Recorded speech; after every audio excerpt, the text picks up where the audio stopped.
para que me conozcan en caso de que sea la primera vez que se acercan a nuestros eventos. Yo soy Aliber Escobar y coordino el Centro de Investigación en Teoría y Análisis Cinematográfico de la Universidad Autónoma de la Ciudad de México. Y bueno, rápidamente les cuento un poquito. Yo estudié un doctorado en Teoría y Análisis Cinematográfico. Hice una tesis justo sobre Haneke, Michael Haneke, y a partir de la misma dediqué un capítulo a estudiar el cine mainstream, eh, del cual impartí un seminario junto con Magali Olivera el semestre pasado, y esta vez pues lo extendí al, diría, problema de las series, eh, pero quizá eso resulte polémico para algunos y eso está bien. Entonces, veo que ha habido mucho interés en el trabajo y ojalá que podamos establecer una dinámica interesante, eh, justo porque este seminario lo que quiere es poner sobre la mesa algunas cuestiones que regularmente me parece que no se hablan mucho sobre las series.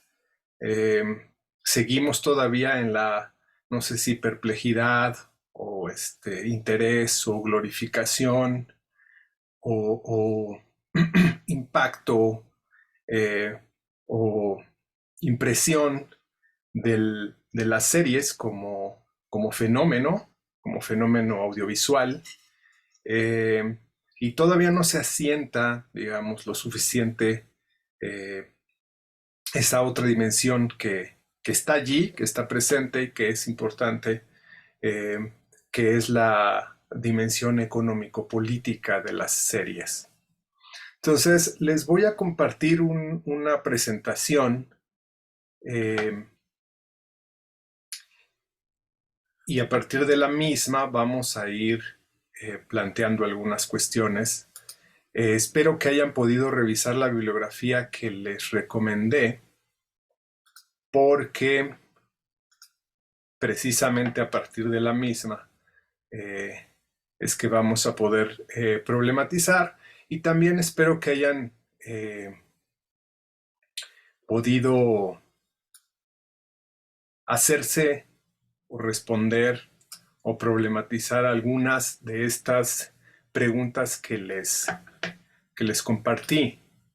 Eran unas preguntas que estaban allí eh, dispuestas para que las podamos conversar, algunas, otras para que ustedes se hicieran si es que no se las habían hecho o tal vez coinciden conmigo en ese tipo de cuestionamientos en torno a las series.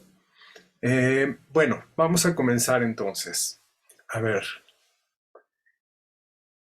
supongo que todos están viendo la pantalla, entonces ya prácticamente podemos comenzar, ¿no? Esta primera sesión es dedicada a revisar rápidamente la historia de las series y el nacimiento del seriéfilo desde una perspectiva, insisto, crítica.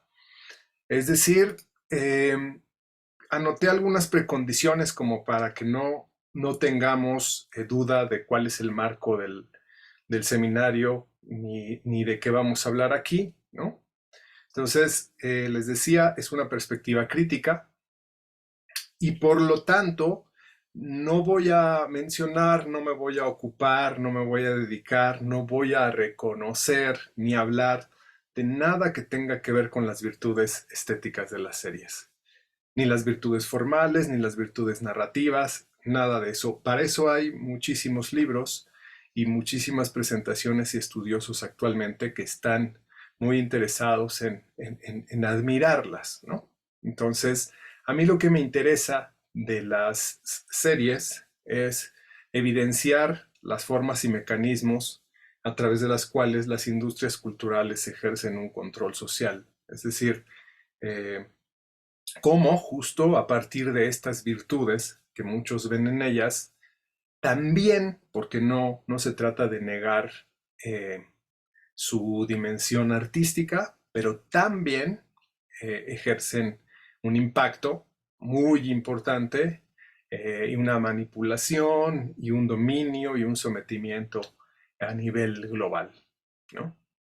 Entonces, ustedes saben que las plataformas digitales de streaming ya se le llaman ahora Televisión 4, que son negocios de arte y son medios de comunicación. Me parece muy importante subrayar esta dimensión de medios de comunicación, justo porque regularmente vemos las series solamente como medios de entretenimiento o como audiovisuales muy artísticos o como divertimentos o distractores, pero olvidamos un poquito que son medios de comunicación y como tales son utilizados desde el mercado para ciertas disposiciones que por supuesto no están allí declaradas, ¿no? Ahora bien, también es importante reconocer que como medios de comunicación, pues son negocios y esos negocios buscan utilidades y además de transmitir información, educar y entretener, eh, es esto que les decía, que hay una dimensión económico-política que hay que reconocer. Obviamente, no estoy del lado de la victimización de los espectadores o de las audiencias, sino más bien lo pienso como en una dialéctica de la responsabilidad que considero que se debe de problematizar. Es decir, nosotros como espectadores tendremos que estar advertidos que tenemos que informarnos, tenemos que saber que es a través de los medios de comunicación que las industrias culturales ejercen un control social, ¿no? Entonces, también somos responsables de nuestro consumo. Y por supuesto, no me interesa tampoco la discusión entre la alta y la baja cultura o el arte y la mercancía. Es decir, no estoy partiendo de un prejuicio cultural de que las series sean malas o no sean arte o sean peores que el cine, ¿no? Considero que son tan artísticas o incluso a veces más artísticas que muchas películas, que obviamente son virtuosas, ¿no? Pero precisamente por ese encanto y esa magnificencia que tienen en su dominio, es que son tan peligrosas, ¿no? Entonces, me parece muy, muy importante reconocer eso de principio y puntualizaría una cuestión más, que es que en esta dialéctica de la responsabilidad, en la que asumo que nosotros como espectadores somos responsables o corresponsables, sí creo que la balanza se inclina más hacia las iniciativas comerciales de las audiencias, ¿no? Porque las audiencias mantienen, crean y generan interés, ¿no? En los públicos. Entonces, me parece muy, muy importante reconocer eso. Entonces, dicho lo anterior, ya habiendo advertido esa cuestión, quisiera comenzar con esta definición operativa, diría, de la serie eh, y la miniserie, que nos va a permitir eh, acordar de principio de qué estamos hablando, ¿no? ¿Qué es lo que vamos a compartir aquí? Entonces, la propuesta que hace Tony de la Torre es que la serie es una narración abierta que en cada entrega promete repetir una experiencia similar a la de la entrega anterior, obviamente con tramas nuevas y variaciones que en rara ocasión exigen una visión cronológica de la obra. Eso puede ser discutido, pero es operativo, mientras que las miniseries tienen una narración cerrada en la que cada episodio promete contar un trozo de la historia con un camino definido y cuyos elementos de repetición son mínimos. Ustedes deben de conocer ambas, ¿no? Es ya muy raro que alguien no haya visto una serie y una miniserie, ¿no? Eh, Y la definición de cascajosa es que la expresión serie de televisión ha venido a significar un relato audiovisual fragmentado que se comercializa a través de un aparato llamado televisor en una estructura de programación, ¿no? Aquí, más allá de las definiciones operativas, que es para que no nos enredemos en de qué estamos hablando y hacia dónde vamos, es simplemente para tener un lugar común de partida. Me gustaría señalar a una cosa más que tiene que ver precisamente eh, con cómo las series están relacionadas principalmente con el dinero en relación a su, vamos a decir, motivo, fundamento, causa, eh, objetivo. Es decir, eso es lo que quisiera desde el principio poner sobre la mesa. Más allá de todas las virtudes de las que no vamos a hablar, hay una dimensión del dinero allí que es muy importante en las series. Entonces, en la historia de las series, seguramente lo habrán visto, pues es viejísima, tiene más de un siglo, y las series al principio se programaban en los cines, ¿no? En Francia, en 1908, comenzó el primer serial, y luego ya fue en Estados Unidos donde se proyectó de manera continua en 1912, ¿no? Las primeras ficciones televisivas, ustedes lo leyeron, ¿no? Datan de los 30. Y una cualidad que tenían desde esa época era que se repetían elementos clave, ¿no? Los mismos personajes, el mismo tipo de situaciones, cosa que no ha cambiado hasta hoy, ustedes deben de reconocerlo. Eh, pero me parece que un hito que es muy importante en la historia de la serie es el nacimiento de la BBC. ¿Por qué, por qué considero que es un hito? Finalmente, porque la BBC, como ustedes saben, es creada como una organización independiente, ¿no? Como con una orientación pública, eh, y finalmente funciona como una especie de monopolio, ¿no?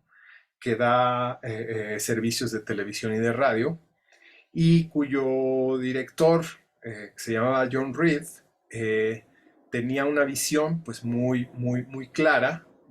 Diríamos, se podría considerar hoy efectivamente, tal como lo señala, el texto autoritario y paternalista, porque tenía una línea de pensamiento que buscaba informar, educar y entretener, ¿no? Eso es algo que supongo que ahora nos debe de sonar como arcaico, ¿no? Porque finalmente es muy difícil ya encontrar productoras de series que tengan ese perfil y esas intenciones, ¿no? Eh, Finalmente lo que vemos ahora más bien es el modelo gringo, ¿no? Que se impuso, que es un modelo privado, ¿no? Y que no considera en realidad al público, ¿no? Si ustedes recuerdan lo que escribía Reed en aquel manifiesto, que lo voy a citar: en ocasiones se nos indica que lo que hacemos es dar al público aquello que creemos que éste necesita y no lo que quiere, pero pocos saben lo que quieren y muy pocos saben lo que necesitan. Yo entiendo que esto, a la luz de ya un siglo, y con todas las causas progresistas, los estudios culturales y demás, puede sonar incluso pues dictatorial, ¿no? Como si fuera stalinismo, pero en realidad me parece que hay que contextualizarlo y también que hay que oponerlo, digamos, al modelo actual. El modelo actual finalmente es algo súper complicado de defender, diría yo. Entonces, hay que reconocer eso, que había una intención efectivamente de educar, que hoy me parece que no existe, ¿no? Entonces, hay que recordar, sí, la programación en la BBC efectivamente tenía, pues, como ustedes saben, como también el cine lo era en la primera mitad del siglo y hasta hoy todavía, ¿no? Adaptaciones de clásicos, más o menos tenían un perfil como de educar al pueblo con un cierto nivel sociocultural, ¿no? Pero la televisión, cuando se fundó, ustedes recordarán también que era como para transmitir cosas en directo, ¿no? No para transmitir películas, no para programar audiovisuales, ¿no? O sea, no había la intención como de hacer ficciones narrativas, sino más bien algo que fuera inmediato e íntimo para las casas. Eh, Sin embargo, en la BBC comenzaron a introducir este tipo de dramas, ¿no? Dramas que eran diferentes, por lo menos en forma, al cine, ¿no? Porque también eran adaptaciones literarias, pero había allí una forma diferente. Y claro, cuando nos ponemos a ver en las otras televisoras, además de la BBC, nos damos cuenta de que ya había un perfil, es decir, si con la BBC nosotros reconocemos que había una intención social, ¿no? Una búsqueda de un impacto social, podemos reconocer que la televisión como medio de comunicación se utilizó efectivamente no solo para educar, sino también para politizar, es decir, había una tendencia ideológica en las televisoras, ¿no?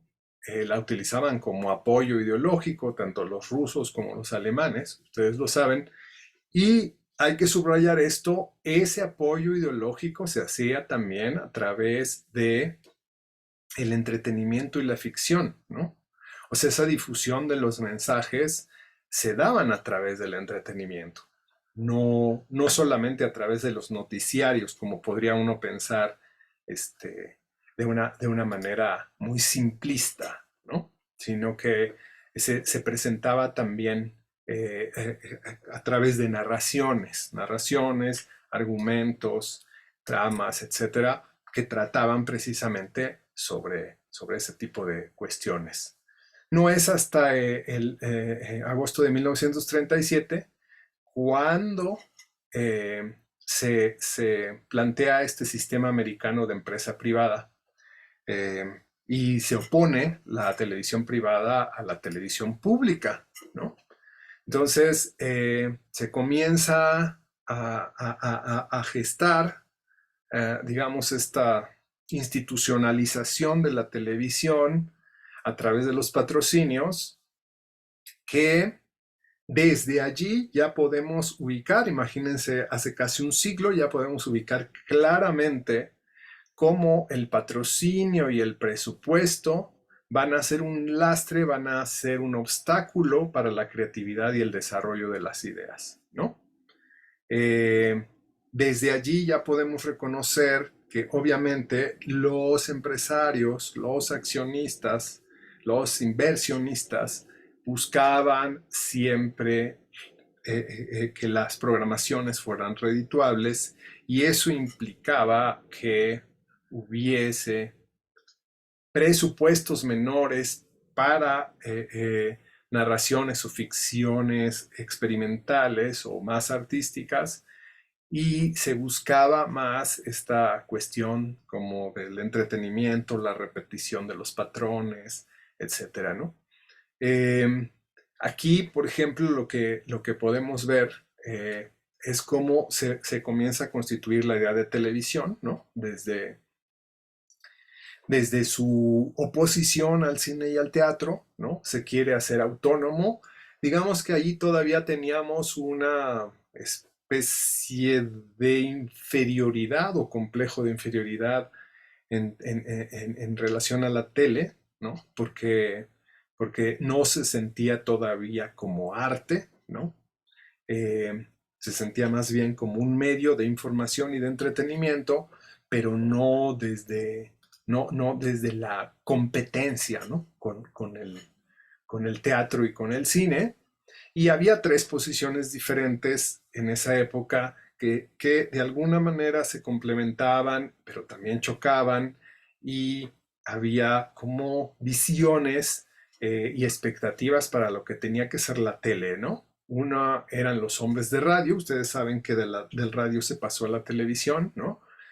Y querían un poco que la televisión se convirtiera solo en radio con imágenes, que curiosamente ahora con los podcasts tenemos un poco eso, ¿no? Volvimos a esa dimensión de radio con imágenes. Luego tenemos la de los productores, ¿no? Que lo que buscaban era pues hacer que la televisión fuera un medio íntimo y directo para las casas, ¿no? Y la última era la de los visionarios, ¿no? Que iban más allá, pensaban en que la tele no tenía que ser un radio con imágenes, sino que tenía que ser una nueva forma de hacer ficción y que se tenían que centrar más en la imagen que en el sonido, ¿no? Entonces, es importante reconocer esto porque es la gestación, digamos, de lo que ahora nosotros conocemos como televisión 4, que es el streaming. Eh, y también es importante reconocer que desde esa época y hasta hoy sigue siendo, si no un debate, sí algo que está en el imaginario social, el hecho de que si la televisión ya es mejor que el cine y por qué lo es.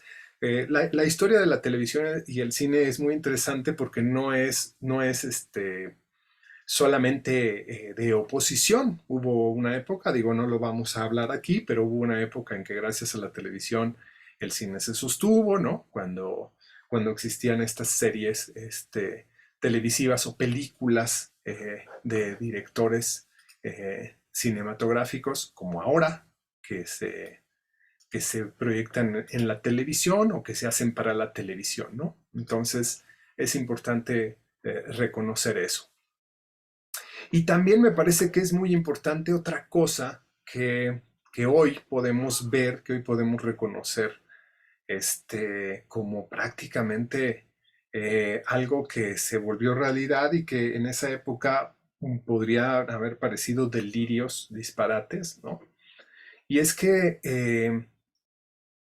ustedes saben que en el siglo pasado, al parecer la gente era más comprometida o más activa o más responsable de sus consumos desde que llamaban por teléfono y se organizaban hasta que hacían cartas y hacían grupos para manifestarse en contra de algún programa, nosotros podemos reconocer que había un activismo, digamos, con cuerpo, no como ahora que es todo de dar un like o dar una donación, pero no poner el cuerpo, que, que sí tenía incidencia en las programaciones, ¿no? Entonces, las cuatro de las preocupaciones, cinco de las preocupaciones más importantes de esa época, y esto me parece muy interesante como para pensarlo a la luz de lo que hacemos hoy, de lo que sucedió, ¿no? Entendámoslos también como prejuicios parte de una época que ya no es, y cosas que incluso hoy ya no se podrían sostener, ¿no? Por la cuestión de género o lo que sea, pero de verdad me parece interesante plantearlo porque, por ejemplo, una de las preocupaciones era que la televisión acabara con las conversaciones a la hora de la cena. ¿Y cuántos de ustedes no crecieron con la televisión encendida sin hablar en una sala, ¿no? En un comedor? O actualmente, ¿cuántos de ustedes no sufren porque van a un lugar a comer y los televisores están encendidos a todo volumen y la gente no puede hablar, ¿no? Entonces, es interesante verlo por ese lado. Luego esta otra cuestión de que la televisión sustituyera al padre como voz de autoridad, ¿no? Más en esta época que nunca podemos ver las consecuencias de eso, como los líderes de opinión y ahora las ficciones se han convertido precisamente esas imagos o en esos lugares de identificación que determinan gustos, que determinan anhelos, que determinan carreras, que determinan amores, etcétera, ¿no?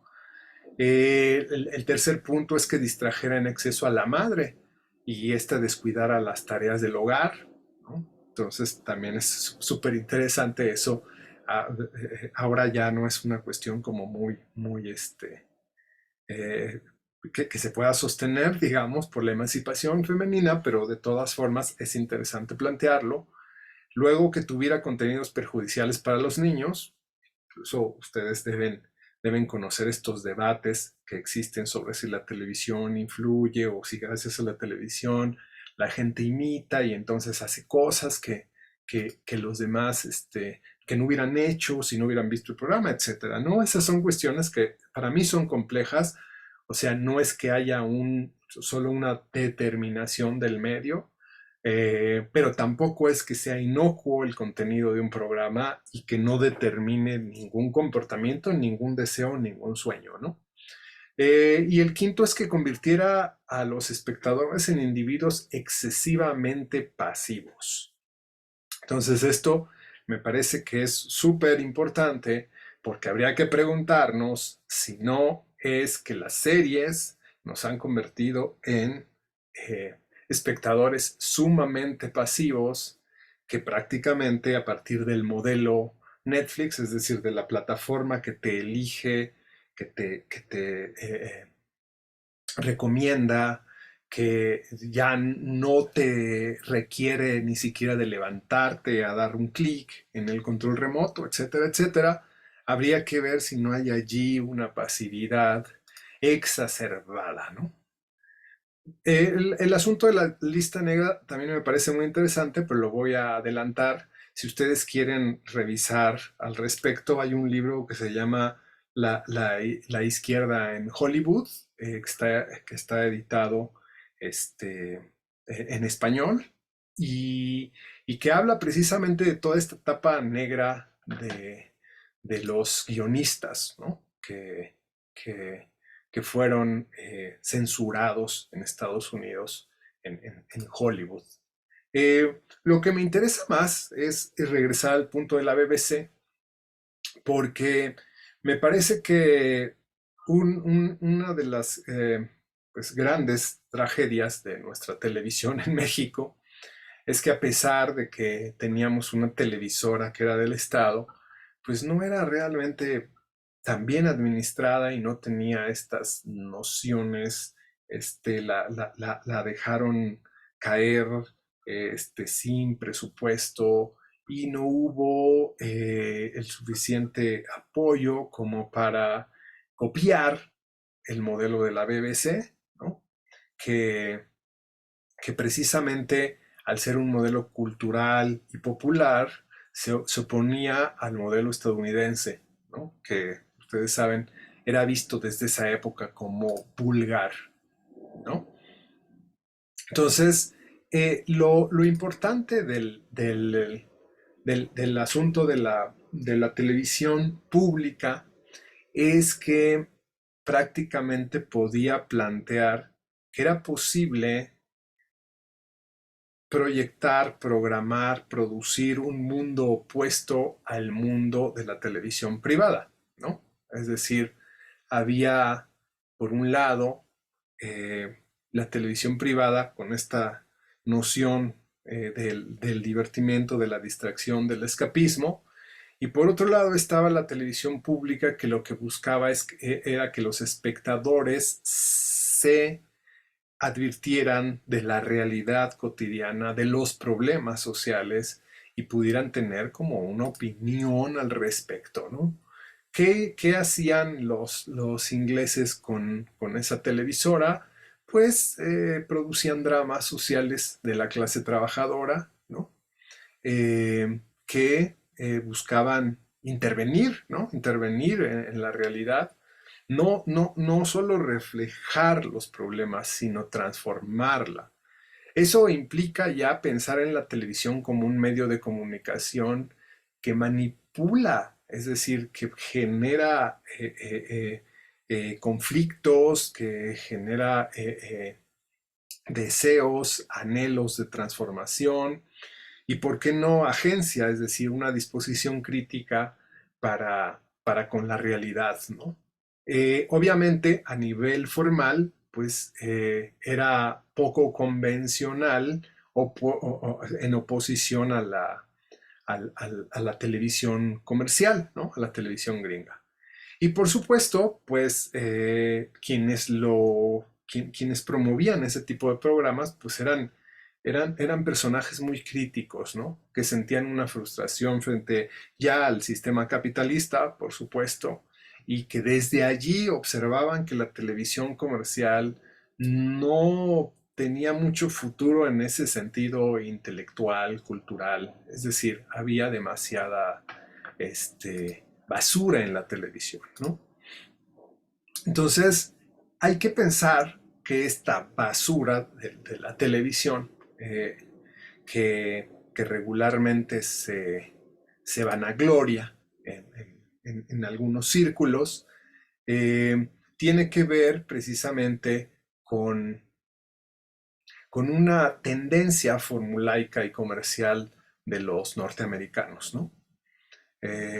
Entonces, esta tendencia, pues, de las cadenas, ustedes saben, CBS, NBC y ABC, solo se basaba en los ingresos, ¿no?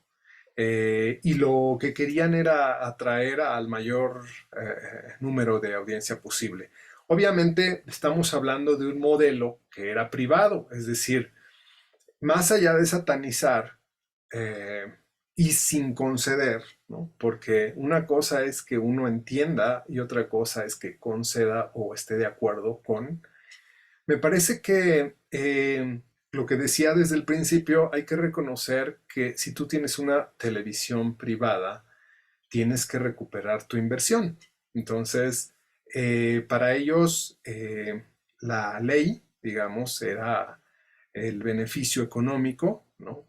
Y por supuesto que para ello tenían que controlar el mercado, tenían que limitar a las empresas, ¿no? Y controlar prácticamente todos los roles de la industria, ¿no? La producción, la distribución, la transmisión. Entonces, hay allí, por supuesto, ya un modelo proto-neoliberal, es decir, de monopolio, eh, eh, que, que es el modelo que los mexicanos tenemos muy arraigado, ¿no? Es decir, hay mucha gente que defiende a las empresas como Netflix, ¿no?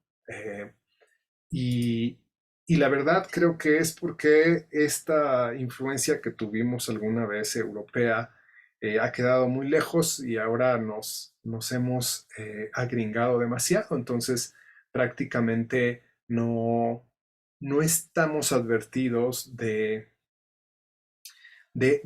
cómo los programas de televisión, lo único que han buscado desde hace décadas, ¿no?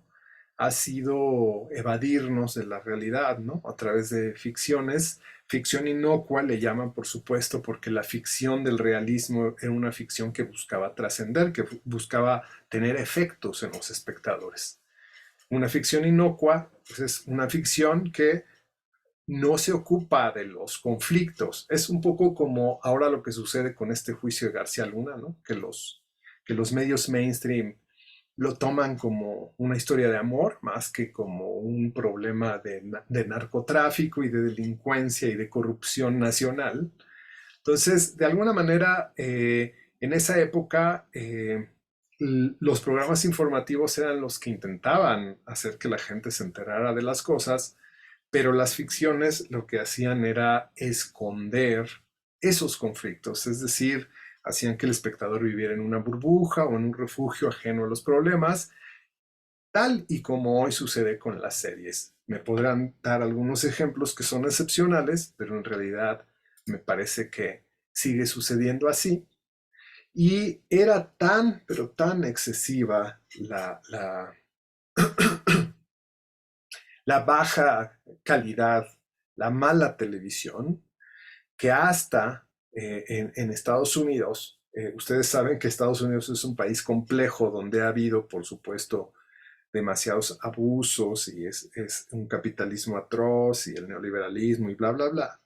Pero al mismo tiempo siempre hubo una dimensión, vamos a decir, crítica, no solo de la que hablamos de los guionistas de Hollywood, sí, que eran de izquierda, ¿no? Sino precisamente de el Estado, que tenía cierta fuerza todavía en los 60, y de la gente, por supuesto, ¿no? Que se oponía, por ejemplo, a través de los famosos códigos morales de Hollywood en los 30, ¿no?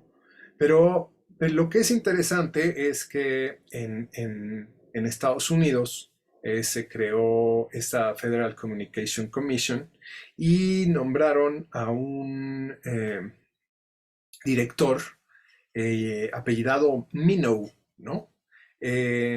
Y este señor se presentó frente a los empresarios de la televisión y les exigió que cambiaran ese nivel de la televisión, ¿no?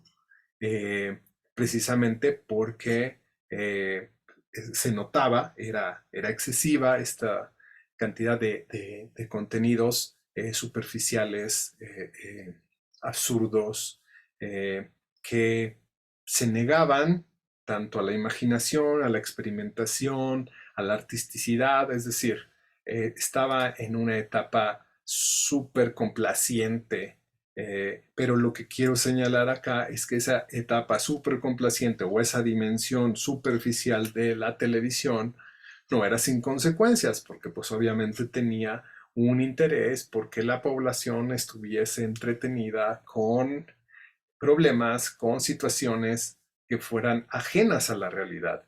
Es por eso que se habla de que en esa época, mientras en Inglaterra se hacían ficciones de un realismo social impresionante, en Estados Unidos era exactamente lo contrario, sin generalizar, porque había excepciones, pero la tendencia era esa, ¿no?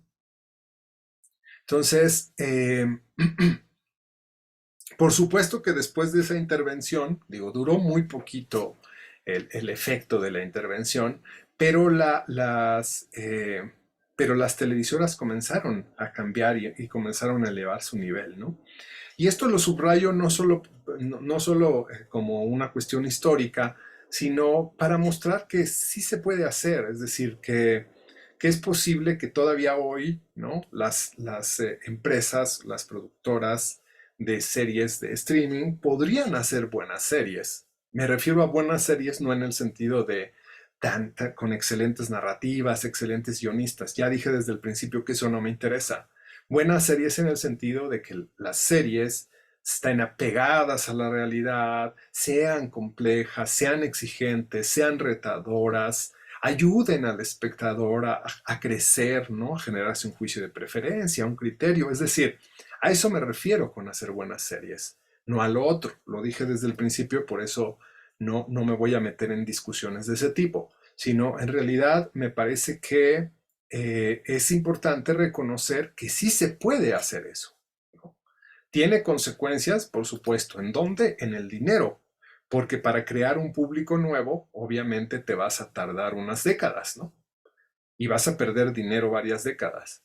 Pero, obviamente, para quienes somos críticos, eso sería lo mejor, porque seríamos espectadores diferentes y tendríamos precisamente no solo una televisión diferente de calidad, sino países diferentes, un mundo diferente, ¿no?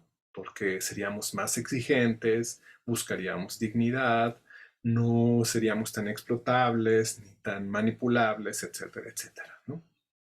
Entonces, bueno, esta lógica de la comercialidad después del caso Minow me parece que fue en detrimento de las audiencias, ¿no? Empezaron a crear públicos más exigentes y de repente pasó ese torbellino y regresaron a estas aberraciones como el programa menos objetable, ¿no? Esta teoría que postula que la audiencia ve cualquier cosa y suele elegir el programa contra el que tienen menos objeciones de los disponibles, de manera que la opción más inocua y divertida será siempre la más efectiva para acumular grandes cifras de audiencia. Si ustedes con esta cita no recuerdan cada que van al cine, ¿no? Y ven a una persona que llega y pregunta cuál es la película que va a comenzar, ¿no? Es que quizá no les resuena a esta teoría, que en realidad sería la película menos objetable o la película que menos me va a hacer esperar tiempo. Pero, pero no es tan equivocada, digamos, la teoría, si piensan ustedes en estos taimados productores y vicepresidentes que lo que buscan siempre es hacer una psicología barata, pero que genera al final espectadores baratos o que parte de espectadores que gracias a las industrias culturales no han tenido la oportunidad de desarrollarse plenamente, ¿no? Entonces, es súper importante reconocer esto, ¿no? Las series finalmente, estas series que se llaman para el entretenimiento, las series comerciales, ¿no? Lo que buscan es darle el trabajo hecho al espectador, no pedirle nada más que sentarse ante el televisor y pasarlo bien, ¿no? Entonces, las dos leyes imperecederas, que parece que no han perecido hasta hoy, ¿no? Son la accesibilidad a la ficción y la recompensa de la audiencia, ¿no? Nosotros ahora vemos la recompensa de la audiencia de otra manera. Esto lo vamos a hablar en otra de las sesiones. Pero es interesante ver porque efectivamente es esta cuestión que tiene que ver ahora con la gamificación, ¿no? Que tenemos públicos de videojuegos y públicos de series y como que tienen esa misma lógica de la competencia, el reconocimiento social a través de redes, etcétera, etcétera, ¿no? Entonces, las características, por supuesto, son la repetición, lo dijimos desde el principio, porque la repetición desde esa época hasta hoy tiene efectos reconfortantes en el espectador.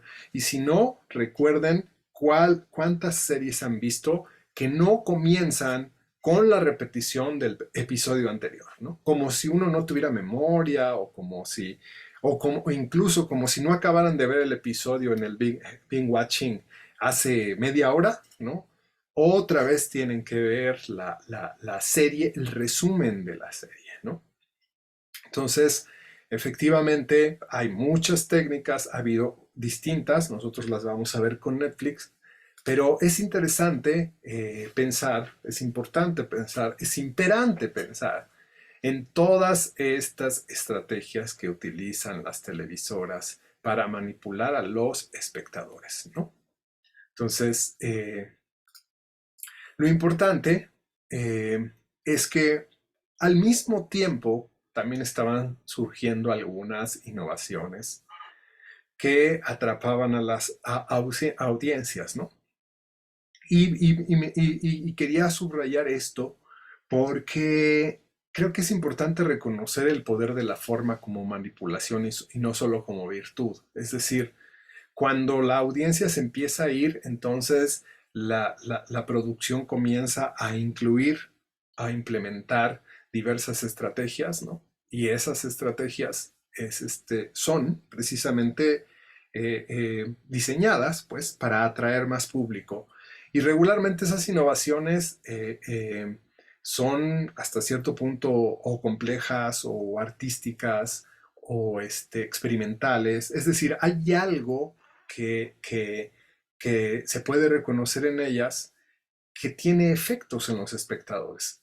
Entonces, sí, claro, la forma tiene efectos en los espectadores y podrían las series salir de ese letargo repetitivo y hacer cosas más interesantes para que tuvieran efectos en los espectadores, ¿no?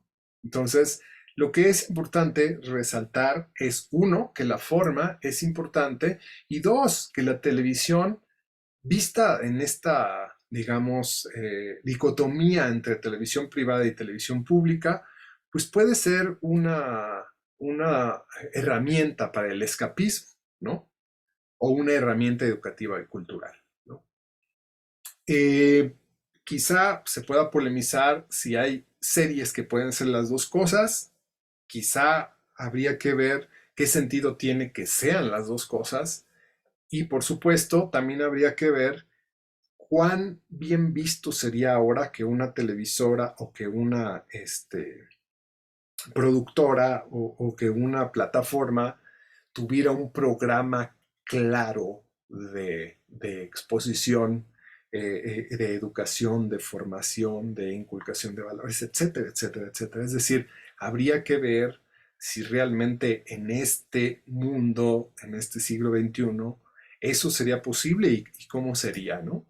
Entonces, es muy, muy importante reconocer que las televisoras siempre han buscado formas de hacerse de recursos para controlar a las audiencias.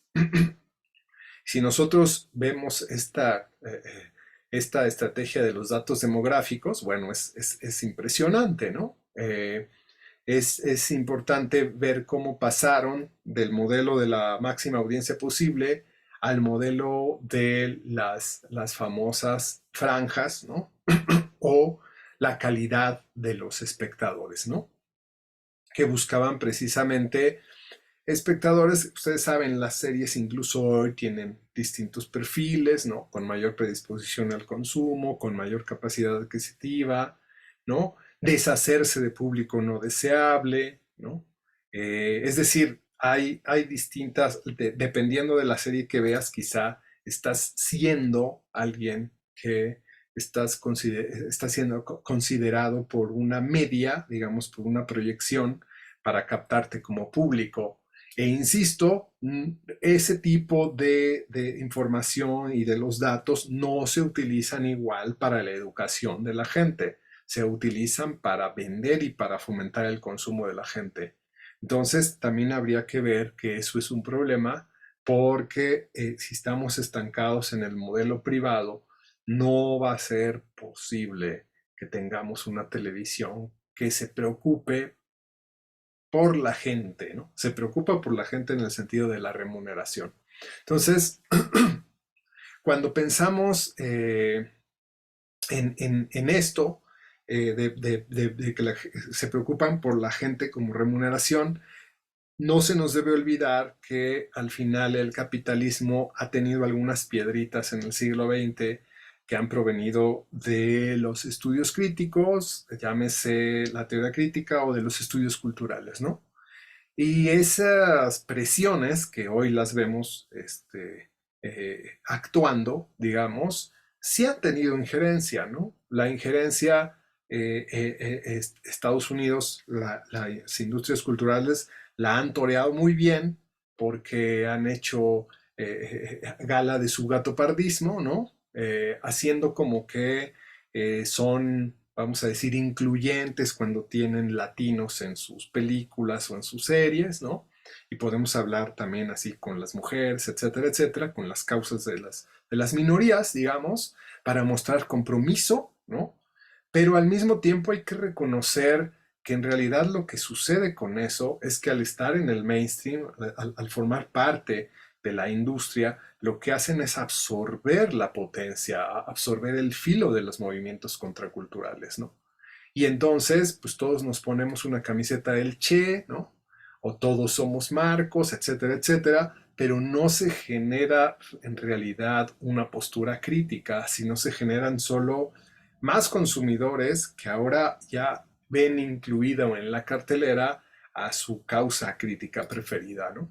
Entonces es importante reconocer que ante eso los ingleses seguían insistiendo en la función política de los dramas, ¿no? Para que la gente conectara con los problemas del presente. Yo no he visto eso hoy en series de televisión 4, es decir, en series de streaming. Y lo podemos discutir a la hora de las preguntas, ¿no? Pero me parece que eso es algo súper importante, ¿no? ¿Cómo conectas al espectador con los problemas? ¿No?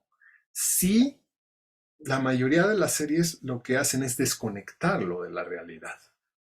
La agenda es otra totalmente diferente desde desde la, desde la televisión privada, ¿no? Entonces, ha habido muchas iniciativas antineoliberales para promover competencia, ¿no? Ustedes las vieron allí, no me voy a detener allí, pero sí es importante nada más concluir de esas iniciativas que cuando tenemos esta triada de regulación, arte y audiencia, hay mejores programas. Es decir, cuando hay un Estado fuerte o un público activo, ¿no? Se genera mayor arte en las series. Arte estoy hablando como difícil y displacentero, no estoy tomando el arte, insisto, como las cualidades narrativas que muchos le adjudican a las series, ¿no? Pero se producen mejores programas. Y un mejor programa o una mejor serie, o una mejor agenda, una mejor programación, siempre va a generar mejores públicos. Se va a tardar, pero van a crear mejores públicos, ¿no? Entonces, el problema que me parece que no podemos obviar aquí es una circunstancia de la que todavía estamos pagando y sufriendo, es ustedes saben, el neoliberalismo, ¿no? Pero, ¿cómo se introduce el neoliberalismo en la televisión? Pues precisamente quitándole recursos a la televisión pública, como sucedió aquí en México y como sucedió en todas partes, ¿no? Entonces se empiezan a privilegiar las empresas privadas, se quiere eliminar las empresas públicas, ¿no? Se le quitan recursos, se buscan métodos alternativos para financiar, ¿no? Obviamente comienzan a meter televisión privada dentro de la televisión pública, ¿no? Y, por supuesto, ese cambio de paradigma aplica las leyes del libre mercado a la televisión. ¿Qué significa esto? Que entonces, así como pasó aquí con Salinas Pliego, se subastan y se le dan las licencias a los mejores postores, ¿no? Estos mejores postores o impostores son los que eh, dirigen pues algunas de las televisoras y los que tienen estas políticas tan pragmáticas, seguramente ustedes lo han escuchado hablar y si no han leído entrevistas de otros directores neoliberales de televisoras, ¿no? Donde su psicología les llega a que se le tiene que dar al público lo que quiera, ¿no? Tienen que hacer estudios de mercado para saber qué quiere la audiencia y se le niega al público la posibilidad de conocer algo nuevo, algo sorprendente, algo incluso que no fuera del gusto del público, ¿no? Y se le niega sobre todo la oportunidad de no saber qué quiere, ¿no? Es decir, al cliente lo que pida, pero lo que pide es lo que yo doy o lo que yo hago o lo que yo repito o lo que yo produzco, ¿no?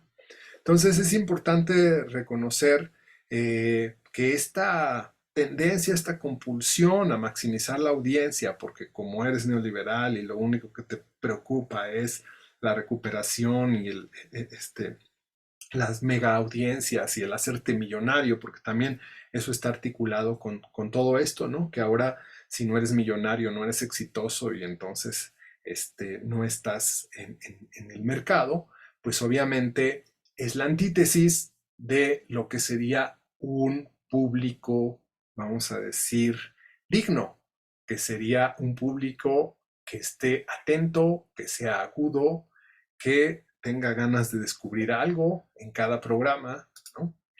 Y bueno, el asunto es que la televisión que tenían en Estados Unidos, las tres cadenas que hemos mencionado, pues eran cadenas que tenían su prestigio y que además estaban en Estados Unidos y se transmitían de manera gratuita, porque al decir que son privadas es que son privadas de dueños, no es que cobraban por verse, ¿no? Eso lo sabemos bien. Pero surge la televisión eh, por cable, digamos que al principio fue problemática porque la gente pues, se preguntaba por qué tengo que pagar por ver la televisión, ¿no? Sin embargo, si es importante HBO, no es porque haya sido en realidad experimental o haya sido algo de verdad novedoso y radical. Era una televisión que era un poco diferente a la televisión americana, ¿no? Y era diferente porque copiaba el estilo de la televisión europea, ¿no? Y entonces, al ser diferente en ese sentido y no en el sentido del modelo económico gringo, es decir, ¿qué, qué, qué hizo? Pues vendió eso como identidad de marca, ¿no? La identidad de marca era precisamente eso.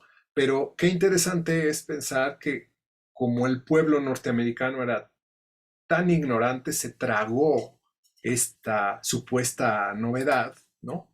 Y no lo asumió como, bueno, es una televisión como la europea, es decir, no tiene ninguna innovación en realidad, aunque aún hoy todavía la gente sigue pensando, ¿no? que, que hay que hay ahí algo en ese marcador social, ¿no? Del perfil sofisticado del espectador, que sí tiene un correlato simbólico, material, ¿no? Cuando en realidad fue una mera campaña de marketing, digamos, que creó un producto de distinción a partir de permitir, cosa que no se podían permitir las cadenas que eran abiertas, ¿no? Seleccionar públicos muy específicos, ¿no? Entonces, tenían posibilidades creativas, como lo dice, dentro de las limitaciones narrativas e ideológicas que dominaban en la industria. Y eso prácticamente pues le dio una identidad que hasta hoy nosotros podríamos considerar que existe y podríamos incluso reconocer que si tuviéramos que decir, cosa que es discutible, pero decirlo finalmente como algo eh, vamos a ponerlo sobre la mesa, algo polémico, podríamos decir que quizá de las mejores series que hay hoy pueden estar en HBO, pueden estar en Apple TV Plus, es decir, hay realmente pocas productoras que hacen eso que hacía HBO y que lo distinguió en los 90, que es hacer cosas artísticas, ¿no? Como el caso de Los Sopranos, ustedes lo conocen muy bien, es una cosa muy paradójica, ¿no? Porque efectivamente la serie era súper televisiva, de una familia, o sea, el cliché de las series, pero la forma era lenta, se planteaba un personaje complejo, es decir, es irrisorio, yo lo sé, que digamos que eso es artístico, porque finalmente es como demeritar, ¿no? La inteligencia de la gente, ¿no? Pero así es decir, cuando las cosas comunes son poco habituales en televisión, me refiero a cosas comunes en el sentido en que no era extraordinaria la serie, pero si ese nivel que uno puede reconocer como buena serie es extraordinaria para el público norteamericano, pues quiere o dice mucho del nivel del público norteamericano, ¿no? Pues esa cosa que nosotros podríamos reconocer en cualquier película europea, ¿no?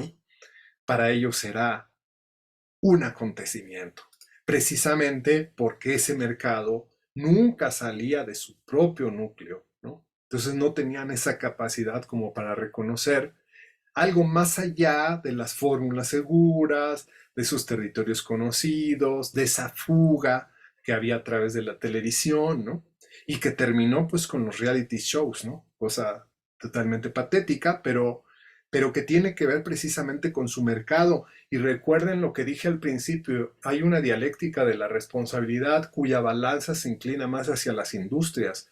Entonces ese patetismo es en gran medida responsabilidad de las industrias culturales estadounidenses, ¿no? Y es importante reconocer que todas esas series formulaicas hicieron espectadores que demandaran ese tipo de contenidos, ¿no? Cosa que no pasaba todavía, porque todavía había resistencia, en tanto ustedes saben que hay resistencias orgánicas en los públicos, gracias a que fueron creados por industrias culturales más responsables para con ellos. Es decir, el público de la BBC permitía sostener series de ese nivel porque las demandaba. ¿Y por qué las demandaba? Porque había sido educado o había sido formado desde esa perspectiva. No porque fueran más inteligentes o por su dieta o por los libros que leían. Era porque su televisora pública les había inculcado valores, les había permitido desarrollar cierta sensibilidad que les hacía demandar ciertos contenidos, ¿no? Entonces, es muy, muy importante reconocer eso. Eh, y, y también creo que es importante reconocer que hasta donde llegamos en esta presentación, hay tres etapas distintas de la televisión, ¿no? La televisión 1, que es entre 1948 y 1975, que era el del marketing, ¿no? Mayor número de espectadores. La televisión 2, que es entre 1975 y 1995, que es un modelo que fue sustituido por el marketing dirigido a nichos, como lo decíamos también, ¿no? Que en este sentido tiene que ver con estar buscando públicos muy específicos y hacer ya series para cada estrato, incluso socioeconómico, de edad, etcétera, ¿no? La televisión 3, que empezó en el 95 y se extendió, digamos, hasta el 2013, ¿no? Eh, donde se creaban identidades corporativas fuertes, ¿no? Y, y, y ese era el elemento central, ¿no? El marketing de la marca. Entonces, hasta aquí quisiera terminar la presentación para poder charlar con ustedes en relación a lo que ustedes leyeron, lo que ustedes pensaron, lo que quieran polemizar a partir de lo que dije, etcétera, este interés por hablar. Eso es lo único por lo que hago este tipo de programas, precisamente para que la gente pueda comentar y polemizar al respecto. Entonces, espero verles la próxima sesión, el próximo mes. Ya saben, es la misma dinámica. Se les envían los textos 15 días antes y trabajamos precisamente a partir de esos contenidos en la sesión. Entonces, nos vemos dentro de un mes. Gracias a todas, a todos. Muchas gracias. Adiós. Gracias a ti. Gracias. Gracias, buena noche. Chao. Gracias, excelente noche.